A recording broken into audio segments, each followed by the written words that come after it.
Good evening from Warsaw. 2025 Chopin competition has been underway, day one.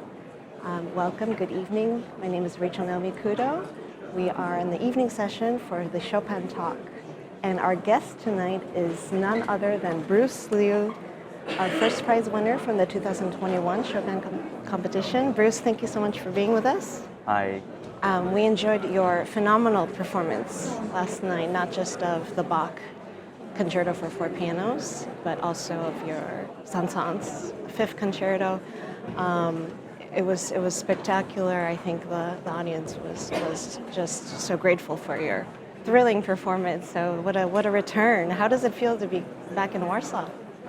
Of course, it's a big honor at first, but always kind of in mixed feeling. I think every time I go to the backstage of the Philharmonic before to go on the stage on those very historical stairs, it always reminds me the moments before the finals. So it always about to feeling relaxed and then reminds you to be stressed again. I think I heard or read somewhere that coming back to Warsaw, it gives you mixed feelings, but it also kind of pushes you, inspires you to be better or to keep up your artistry. Yeah, yes, I mean, it feels actually quite strange to not play Chopin here, but at the other hand, it gives you a very, very fresh idea, because, like now it's full of Chopin, so it was a really nice experience to play the Saint-Saëns, which for me is one of my favorite concertos because it really gives me the feeling of bringing a journey around the whole world. It's about Egypt, and it also has music from Middle Eastern, from Asia, a mixture of French color, of course. So it's really like Saint-Saëns bring you to this favorite book by 80 Days Around the Globe by Jules Verne, yeah? When we read at high school. So it's a very nice, nice piece to play. Well, let's start first about the competition. Yeah. I know you've been asked this many times, but how has your life changed? I mean, of course, it has become extremely busy. The competition opened so many doors, of course. But I think as a musician, deep down inside, I'm still the same. Of course, I had the chance to play with so many orchestras, working with so many different conductors and playing all those wonderful halls that I dreamed of as a kid. And those experiences changes a bit your view and your technical side of things. For example, how to adjust your acoustic. I used to play in a very kind of isolated way because I practice all the time in practice rooms and studios. And now you get the chance to play always in big halls, and you really know how to project, how to find the balance, and what to say to the technicians, how to adjust the instrument. So I think at the end, it's not about perfection anymore, as I thought as a career would be, but it's more about this adaptability of the side of the practical things. I think is very, very crucial.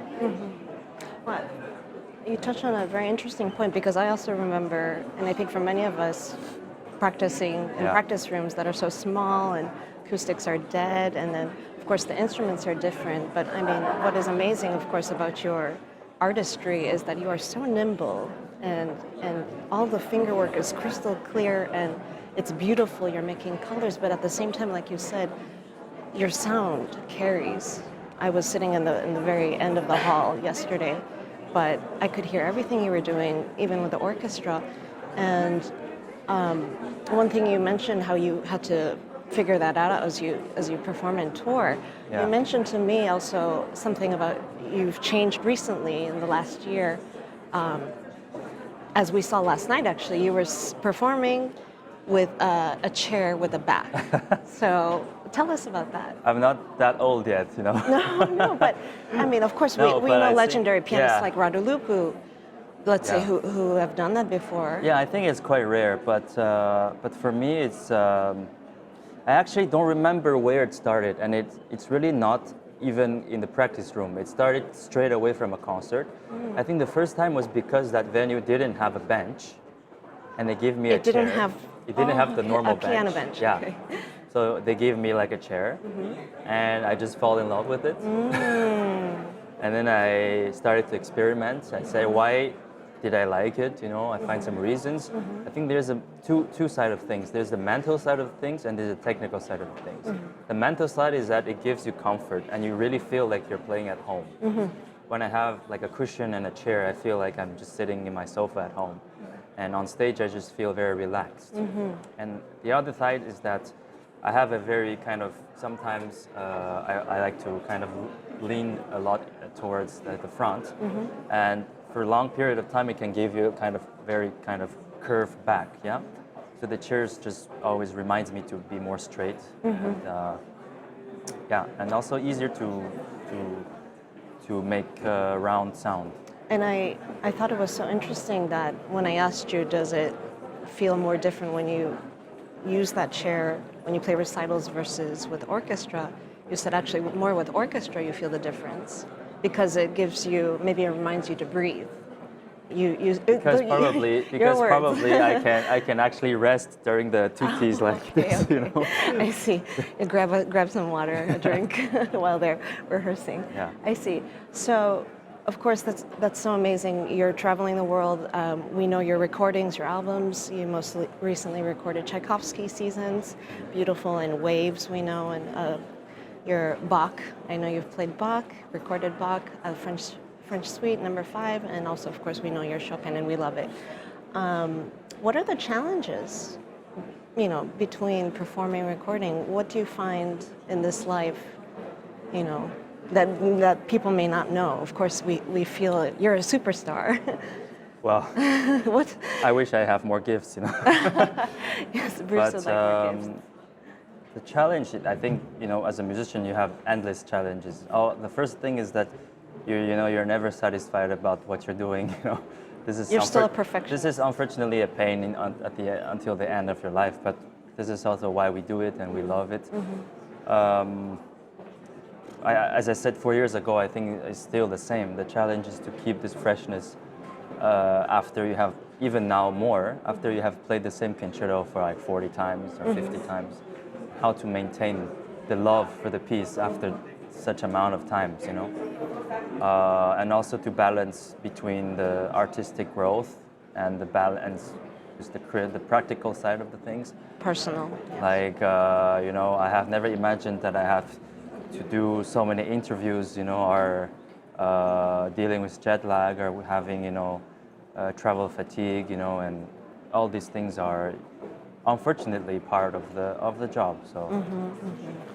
Yeah, traveling, it can be very, very difficult, especially with things that you cannot control, flight delays or cancellations. Let's go back to the 2021 competition specifically.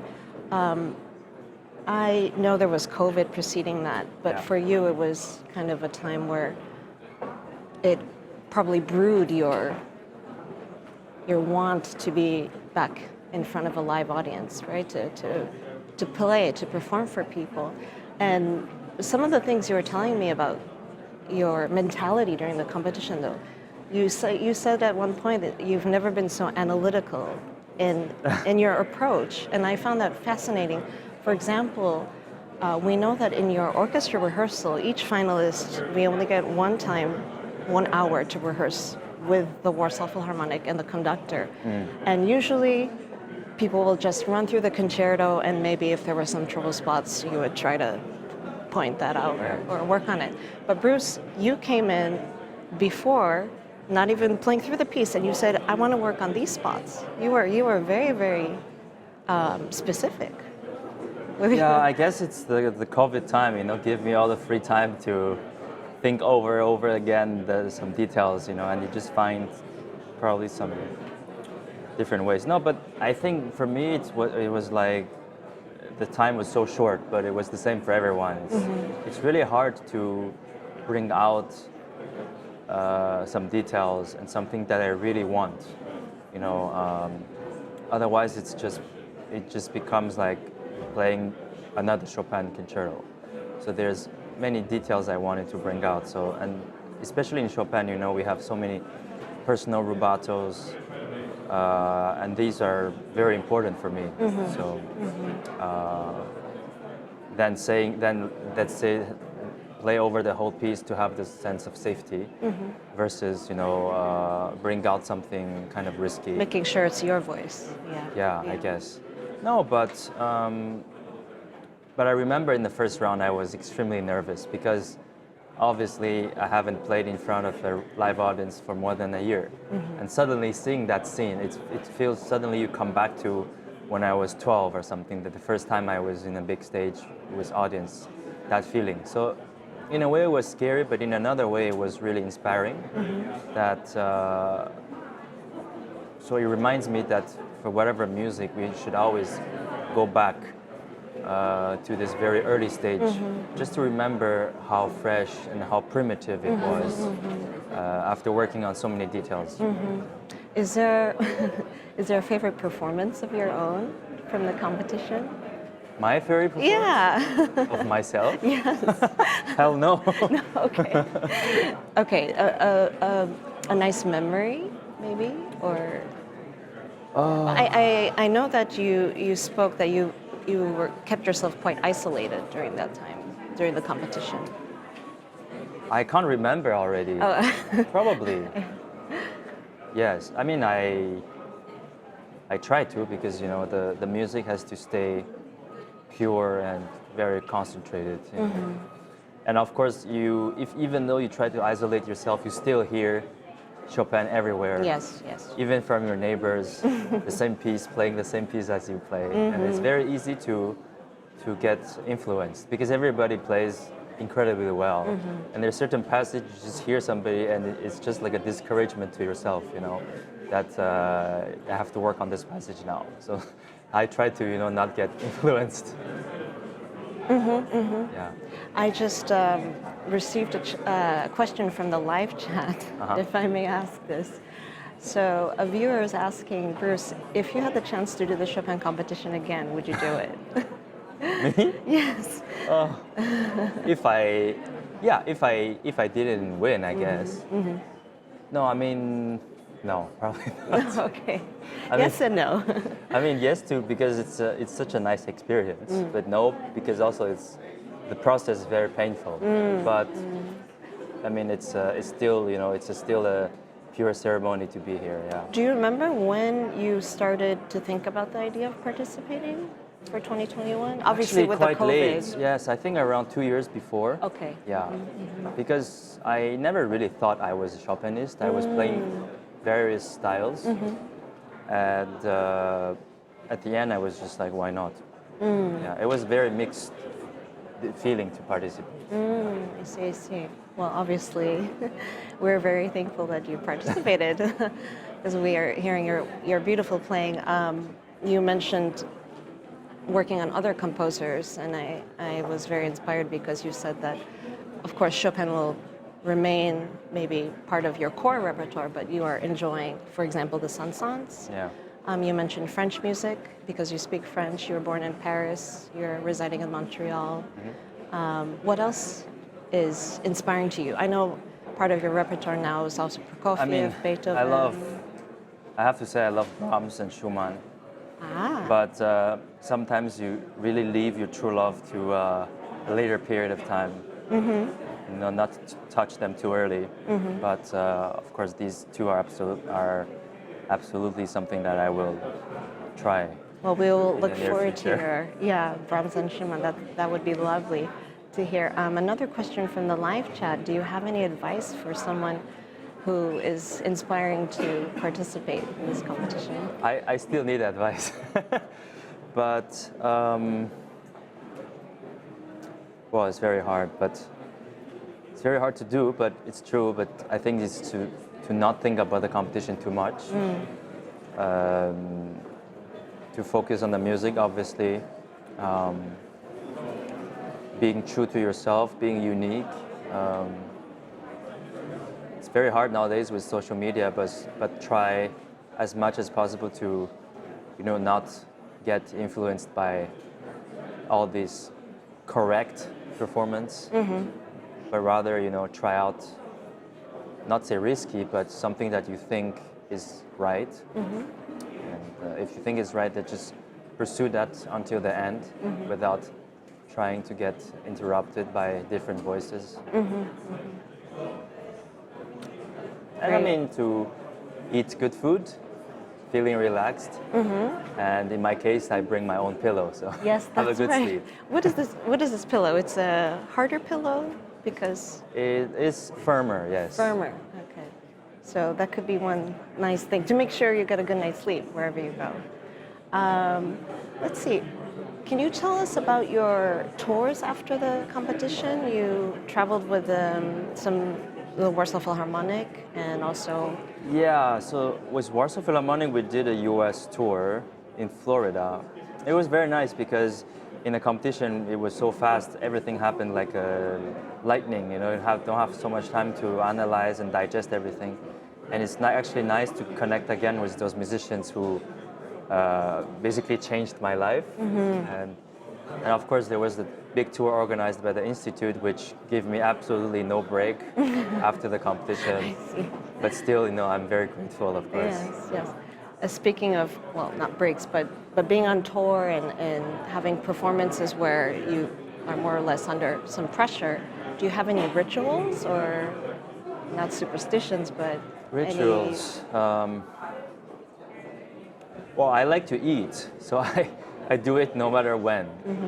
Before the performance especially, I know which is a very rare case usually, but I eat a lot. And there's some little funny things I do, but I think it's purely mental, you know. I put my watch on the left side of the piano, has absolutely be on the left side of the piano, and I put my phone on the right side of the piano. It has to be in the exact order.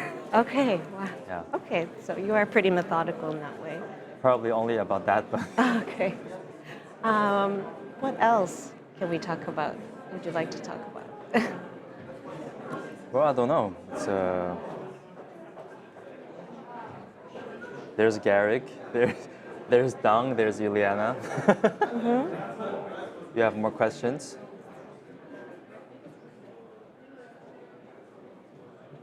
The other question from the live chat I just heard. What of Chopin's piece inspired you would be a gateway to explore more of his repertoire? That's very hard. Well, I can say that the first Chopin piece I played was his little waltz in A minor when I was around 9. And it gave me a very good memory because I had a huge disease at that time. Oh. There was some kind of disease with the leg, which avoided bones to grow. It could have been dangerous. Could have been like I had one leg long, one leg short. But I just got out of the hospital after 2 weeks. It's a huge operation. And then I had to play this piece for my little regional competition in Montreal. And it somehow felt like a hope. A little bit like Rachmaninoff's second concerto after his first symphony's failure, you know. So kind of give you hope for the music, and I just say music can, you know, give you so much hope about, you know, inspiration for the future. So that piece was very, very special for me. But of course, there's, you know, the very mature pieces. Is there a piece like that's the Polonaise on your Fantasy, list? you know, or the some preludes, you know, that never get tired of listening to. Okay. Let's go back to Warsaw. You were also telling me that perhaps it's your 20th time back to the city. Probably, never counted. But there's another thing that you always do, which is that you eat a certain dish. Can you tell us about that? Yes, so it's... We're going back to food. So it's kaszka, it's Polish duck. Okay. This is the first dish that I eat every time I arrive in Warsaw. Yes, and I really like the way they do it here because they also add some, sometimes some dry cranberries and some dry fruits, or apple or pear with it, you know, and it just gives me some kind of safety, I think. So this is kind of ties to Warsaw. Yeah. One last question from the viewers. Bruce, what is your biggest inspiration in an artist? And it doesn't necessarily have to be a pianist or musician. For me, it's probably Charlie Chaplin. I have growing up watching a silent movie. I always thought it was funny when I was young. Of course, with time that you watch over and over again, you know the message and you think it's not that funny. But I think he just taught me about this optimism in life that no matter what happens in your drama you have in your life, there's always somebody that's more painful than you. And there's nothing that your life is in drama, basically. So this really taught me a lot, and to change this attitude. For example, when I have a jet lag or a crazy travel delay, I try to not complain too much. I always try to, okay, let's just do the best for the concerts, and trying to fix the emotions, and yeah. Well, I think we love and appreciate your easygoing, charismatic nature, so I think that's lovely. Charlie Chaplin. Bruce, thank you so much for spending your time with us. We hope that you have a wonderful rest of your stay in Warsaw. Thank you again for your beautiful performance last evening with Bach and Saint-Saëns. And I hope the viewers enjoyed also getting to know Bruce a little bit more. Our first prize winner of the 2021 Chopin Piano Competition. Thank you so much, Bruce. And let's enjoy the rest of the first day evening session of the Chopin Piano Competition. Thank you.